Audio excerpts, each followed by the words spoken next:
अनिल सोनी समाज सेवी हैं, समाज के लिए काम करते हैं, आदिवासियों के लिए काम करते हैं, छोटे किसानों के लिए काम करते हैं। इनकी जो एक पहल है वो बहुत शानदार पहल है कि 4 किसानों को उन्होंने जोड़ा और उन्होंने रोजगार क्रांति का आगाज किया है। 64 लाख लोगों को रोजगार देने का लक्ष्य है। इनके बारे में एक झलक आपको दिखाते हैं। प्रधानमंत्री नरेंद्र मोदी के आत्मनिर्भर भारत के सपने को साकार करने का बीड़ा उठाया है रतलाम के अनिल सोनी ने। अनिल सोनी का फोकस ऐसे आदिवासी किसानों पर है जिनके पास बेहद कम जमीन है। कम जमीन होने के चलते ऐसे छोटे आदिवासी किसान या तो मजदूरी करते हैं या फिर रोजगार की तलाश में पलायन को मजबूर हैं। अनिल सोनी ने सबसे पहले golden nature Karma private limited नाम की कंपनी का रजिस्ट्रेशन करवाया और इसके बाद ऐसे छोटे किसानों को अपने साथ जोड़ा जिनके पास बेहद कम जमीन हो। योजना के तहत इन खेतों में व्यावसायिक पौधे लगाए गए जिसमें सागवान, पपीता, जामफल और चंदन जैसे पेड़ शामिल हैं। खास बात तो ये है कि इन पेड़ों की देखरेख के लिए इन छोटे किसानों को हर महीने 9,000 रुपए मेहनताना भी दिया जा रहा है और किसानों को अपने खेतों में कोई निवेश भी नहीं करना पड़ रहा। पेड़ लगाने से लेकर दवा छिड़काव और पेड़ बड़े होने पर निगरानी के लिए चौकीदार की व्यवस्था भी यहाँ पर की गई है और इसका पूरा जिम्मा इसी कंपनी का ही होगा। तो जनसेवा का भी काम है, आदिवासियों को जोड़ने का काम कर रहे हैं, आदिवासियों को रोजगार देने का काम कर रहे हैं अनिल सोनी जी। बहुत सम्मान के साथ मैं मंच पर आमंत्रित करना चाहूंगी अनिल सोनी जी को, वे आएं और अपना स्थान ग्रहण करें। और हमारे जो अगले गेस्ट हैं वो हैं अभिषेक शर्मा जी। आपने गांवों की तस्वीर जो देखी होगी, गांवों की तस्वीर बदल जाती है सरपंच के माध्यम से। तो बड़ौदा गांव के सरपंच हैं अभिषेक शर्मा जी। किसान परिवार से जुड़े हुए अक्सर खेतों में काम करते हुए देखा जा सकता है और किस तरीके से ये काम कर रहे हैं और गांव की तस्वीर कैसे बदल दी, ये एक झलक देखिए आप। जनप्रतिनिधि ठान लें तो किसी भी इलाके की तस्वीर बदल सकती है। ऐसे ही कर्मशील जनप्रतिनिधि होने की पहचान बनाई है रतलाम के बड़ौदा गांव के सरपंच अभिषेक शर्मा ने। अभिषेक शर्मा ने बड़ौदा गांव को एक नई पहचान दी है। छोटे से गांव में आपको सीमेंट कंक्रीट से बनी पक्की सड़कें दिखाई देंगी तो साफ सफाई में यहाँ के गली मोहल्ले भी शहरों को मात दे रहे हैं। किसान परिवार से आते हैं अभिषेक शर्मा, जिन्होंने किसानों का पूरा ध्यान रखा है। उनके प्रयास का ही फल है कि गांव के पास से गुजरने वाली मलेनी नदी पर 3 स्टॉप डैम बनाए गए हैं जिससे साल भर गांव के किसानों को पानी उपलब्ध होता है। यही नहीं, सरपंच अभिषेक शर्मा ने गांव में हाई स्कूल खुलवाया और नल जल योजना से पूरे गांव में पीने के पानी को पहुंचाया। कोरोना काल में भी गांव को जागरूक करने में अभिषेक शर्मा ने दिन रात एक कर दिया और यही वजह है कि पूरे गांव में समय से पहले 100% वैक्सीनेशन भी हो चुका है और अब जिले के पहले शासकीय गौशाला के निर्माण में भी अभिषेक शर्मा जी जान से जुटे हुए हैं।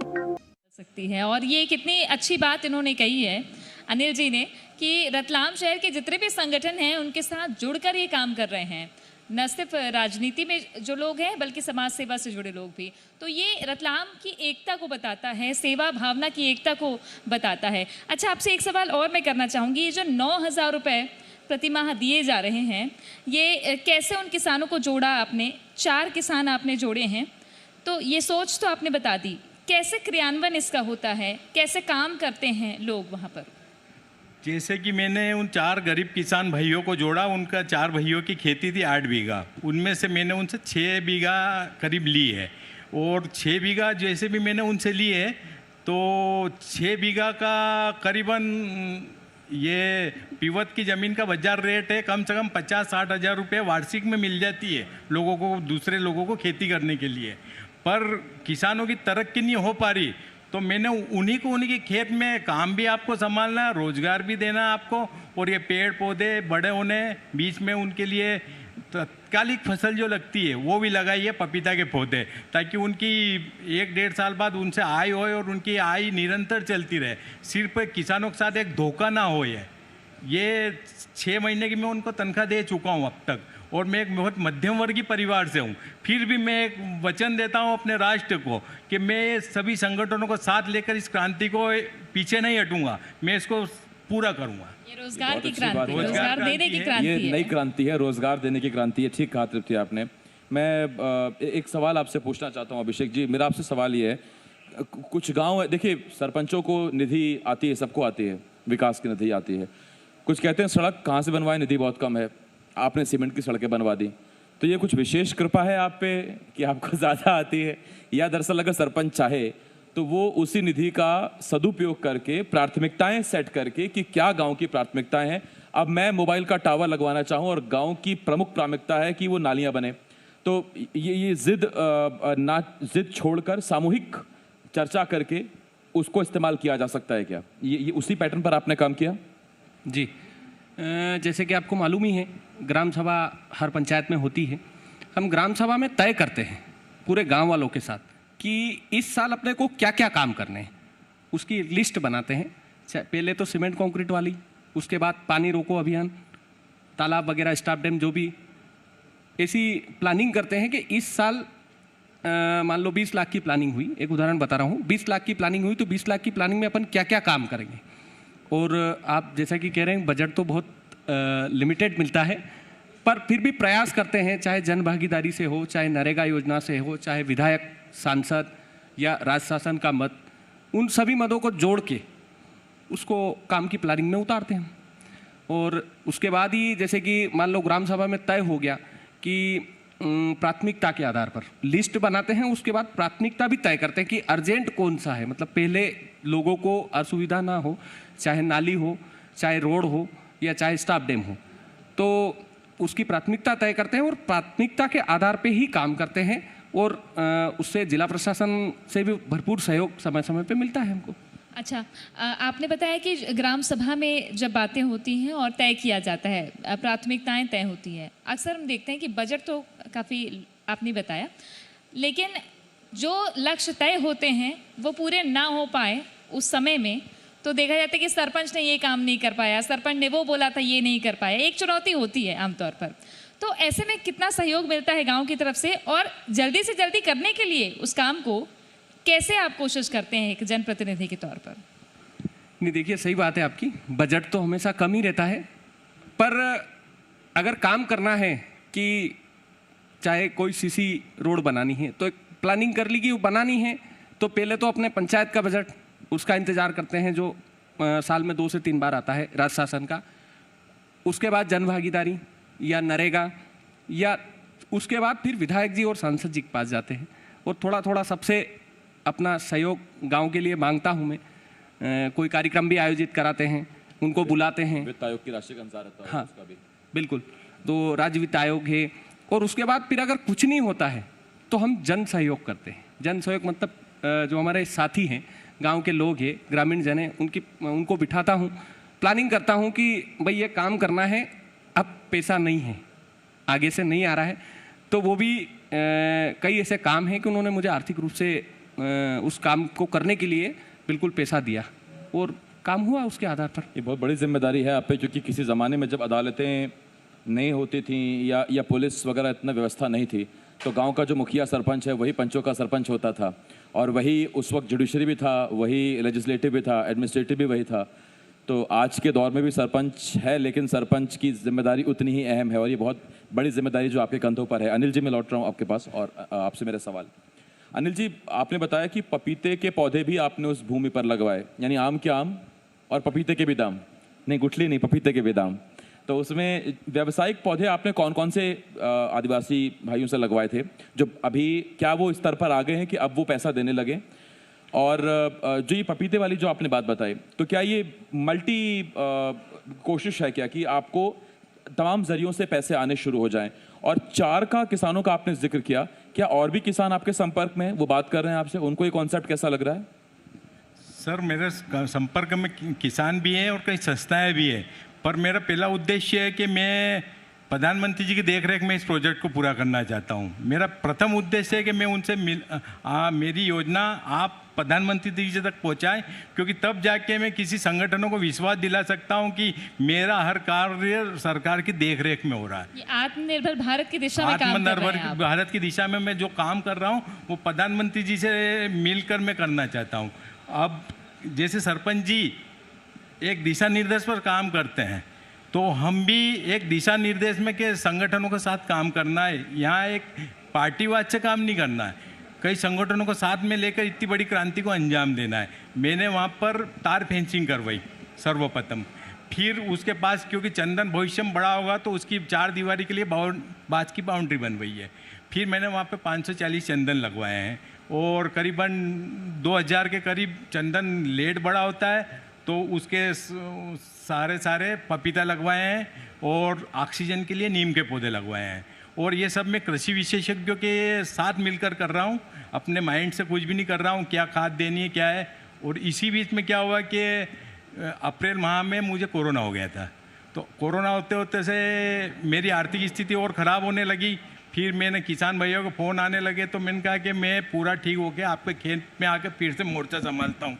इसी बीच में अभी वर्तमान स्थिति में वहाँ खरपतवार हो गई थी, उसको दवाई छिटवाई है और पौधों की गिनती करके फिर से रिप्लेसमेंट पौधे, यानी मेरा विश्वास ये है कि मैं 100% वृक्षारोपण पे काम कर रहा हूँ, यानी कि पौधा मर भी जाता है तो उसको वापस से लगाना है। सर अनिल जी, मैं लौट रहा हूँ आपके पास। अभिषेक जी आपके पास आ रहा हूँ। अभिषेक जी, 3 स्टॉप डैम आपने बनाए एक नदी पर, और उसके ज़रिए से आपने बताया कि सिर्फ रतलाम ज़िले का बड़ौदा नहीं, आसपास के 10 गांव से सिंचित हो रहे हैं, उस जगह लोगों को सिंचाई की सुविधा मिल रही है।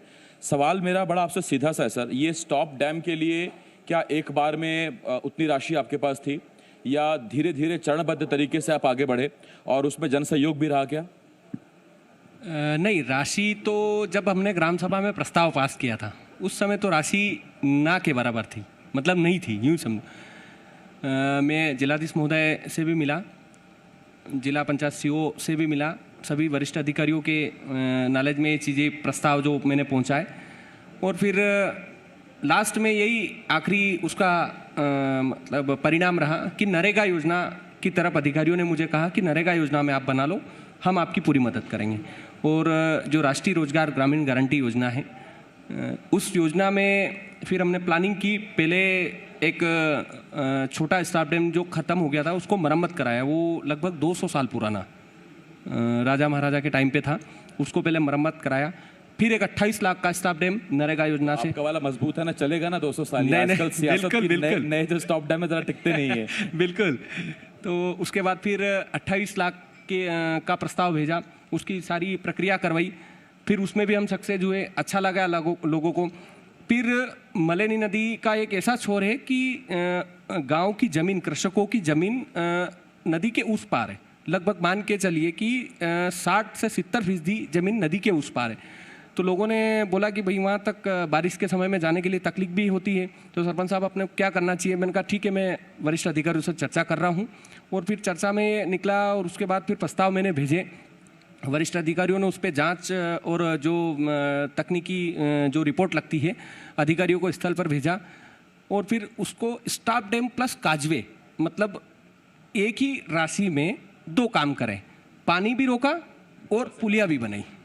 वो उस काम के लिए मुझे जिला प्रशासन ने पुरस्कार भी दिया था 2018 में, कि भाई आपने कैसे प्लानिंग करी। फिर मैंने, क्योंकि मैं भी थोड़ा पढ़ा लिखा हूँ, जो हमारे इंजीनियर हैं उनसे बैठ के हमने प्लानिंग करी कि भाई अपन कैसे कर सकते हैं, और कुछ उनका मार्गदर्शन, कुछ मेरी सलाह, कुछ ग्रामवासियों की सलाह, ऐसा करके हम वहाँ तक पहुँच गए। और आज की स्थिति में पुलिया पे लोग निकल रहे हैं, पानी भी रुक रहा है, एक पन से 2 काज हो रहे हैं। ठीक, ये देखिए, मैंने कहा था आम के आम पपीते के दाम, आपके लिए मैं कह रहा हूँ कि ये 1 पन 2 काज, आपने बात सही। अनिल जी आपके पास आ रहा हूँ, और अनिल जी मेरा आपसे एक सवाल, राज्य सरकार से और केंद्र सरकार से आप क्या मांग करते हैं? सर, मैं सर्च रिसर्च सर सब बातों पे ध्यान रखते हुए सोचता हूँ कि केंद्र से क्या लेना, राज्य से क्या लेना। राज्य सरकार के पहले मुझे केंद्र से लेना है कि एक राष्ट्रीय क्रांति है तो इसको राष्ट्रीय प्रोजेक्ट घोषित किया जाए, क्योंकि राष्ट्रीय प्रोजेक्ट घोषित करने पर ही मैं इस प्रोजेक्ट को पूरे सभी संगठनों के साथ लेकर आगे चल सकता हूँ। और राज्य सरकारों से भी मेरा यही अनुरोध है कि दलगत राजनीति ना करते हुए राष्ट्रीय हित की सोचें, क्योंकि किसी राज्य में कौन से दल की सरकार है, ये राष्ट्र के विकास में आज बहुत बाधा उत्पन्न दे रही है। और मैं चाहता हूं कि किसी राष्ट्रीय प्रोजेक्ट पर एक साथ आकर मिलकर काम करें। और जैसे मैंने कल भास्कर में देखा कि 10 साल पूर्व उसने, एक व्यक्ति ने खजूर के पेड़ लगाया था ऑर्गेनिक की, 10 साल में पौधे देना चालू हुए उनका फल। तो 10 साल तक इतना सब्र कर सके ये एक आम छोटे किसान की ताकत नहीं है। तो मैं उसी ताकत पे किसानों को लाना चाहता हूँ कि आपका पौधा जैसे चंदन 15 साल में बड़ा होगा, ऐसे ही व्यावसायिक पौधे उनके यहाँ लगाए जाएंगे, तब तक आपके घर की व्यवस्था चलती रहे और वो आपको उसके बाद ही उसका 4 पातियों में आपको हिस्सा भी मिलेगा और बाकी कंपनी इन्वेस्टर इन सब का हिस्सा रहेगा। देश में पैसे की कमी नहीं है, एक सोच को आगे बढ़ाने वाले की कमी है। और जिस सोच पे हम काम कर रहे हैं, जिसमें प्रमुख है कुपोषण, गरीबी, भूखमरी, ये सभी इस विषय में हैं। और ये सभी जलवायु परिवर्तन प्लस पर्यावरण प्लस रोजगार, रोजगार राष्ट्र का सबसे प्रमुख मुद्दा है, पर यह सबसे पीछे धकेल दिया जाता है। मैं उसको सबसे आगे लाना चाहता हूँ। ये बहुत अच्छी बात है। खैर देखिए, आज हमारे साथ अभिषेक जी थे और अनिल जी थे। अनिल जी एक कॉन्सेप्ट लेकर आए हैं, एक योजना लेकर आए हैं, और अभिषेक जी एक गांव को दुनिया में पहचान दिलाने के मकसद से आगे बढ़ रहे हैं। तो ऐसे दो लोग जो दोनों राष्ट्रहित की बात कर रहे हैं, राष्ट्रहित को सर्वोपरि आगे रखकर, सबसे आगे रखकर आगे बढ़ने की कोशिश कर रहे हैं, इसलिए हम सम्मान करते हैं अनिल जी का भी और अभिषेक जी का भी। तालियां बजाकर इनका दोनों का अभिनंदन करिए आप, और हम सम्मान भी करेंगे। आप दोनों मंच पर रहिए। बहुत धन्यवाद हमारे साथ जुड़ने के लिए। बीच रास्ते से लौटने से कोई फायदा नहीं, क्योंकि लौटने पर आपको उतनी ही दूरी तय करनी पड़ेगी जितनी दूरी तय करके आप लक्ष्य तक पहुंच सकते हैं। और यही संदेश और संकेत समाज को दे रहे हैं ये दोनों, अनिल जी और अभिषेक जी।